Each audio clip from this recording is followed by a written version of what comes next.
This is a story of Nina, a 7-year-old girl, and her little brother Jack. One day, Nina heard her parents talking about her little brother Jack. Nina knew that Jack was very sick and her parents were out of money. They were moving to a smaller apartment around the corner next month because her dad didn't have sufficient money to pay for her brother's treatment and the house rent. To save Jack, a very expensive surgery had to be done, and it was looking like that there is no hope left as nobody was lending money to her dad. She was listening to her parents' talk. Her parents were crying and trying to find a mean to save their son. I don't know what should we do to save our Jack. All the money I had is gone after his treatment. I don't have much money now to do his treatment. Only a miracle can save our child. Nina went back to her room and she took her money jar from the closet. She breaks it and took all the money in it. She counted it twice to make sure the amount should be enough. She slipped out of her home and went to a pharmacy store near the corner. She was waiting for the pharmacist to listen to her, but he seemed very busy. Nina tried everything, right from clearing her throat to making weird sounds so that the pharmacist can pay attention to her. But nothing worked. She lost her patience. She took some money from the jar and put it on the counter. That worked. The pharmacist seemed annoyed and asked her, "What do you want, kid?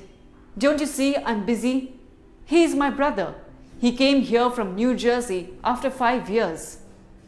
He didn't even listen to the little girl. Nina was frustrated and said, "I am also here to talk about my brother. He is really sick and I want to buy a miracle from you to save him." The pharmacist seemed surprised. "What?" Nina replied, "My brother Jack is not doing well. Something really bad and big is growing inside his head.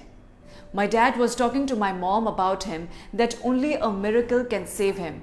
So I am here to buy a miracle from you. Please tell me what's the cost of a miracle."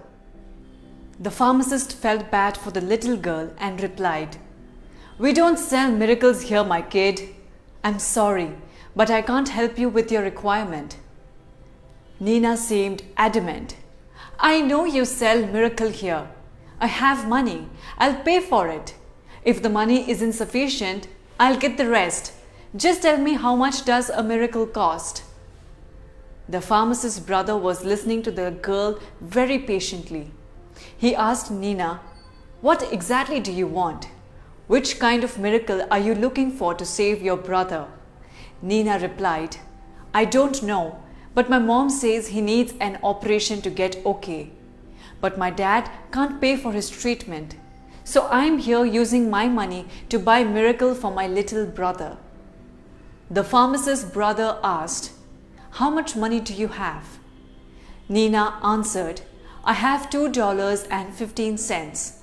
This is all I have, but I can arrange more if needed." The man from New Jersey smiled and said, "This is a coincidence. $2.15 is the exact price to buy a miracle for your brother." Nina handed him the money.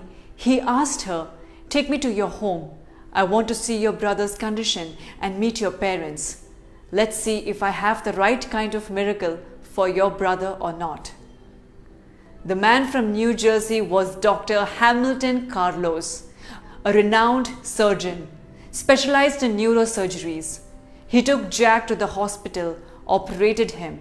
The operation was successful and Jack was home after a few days. Jack was recovering fast and looking well. The operation happened without any charge and Nina's parents were happy to see such turn of events. Nina's mother whispered, "The surgery of Jack was a real miracle. I wonder how much did it cost?" Nina smiled because she knew the exact amount for the miracle. $2.15 and a little faith.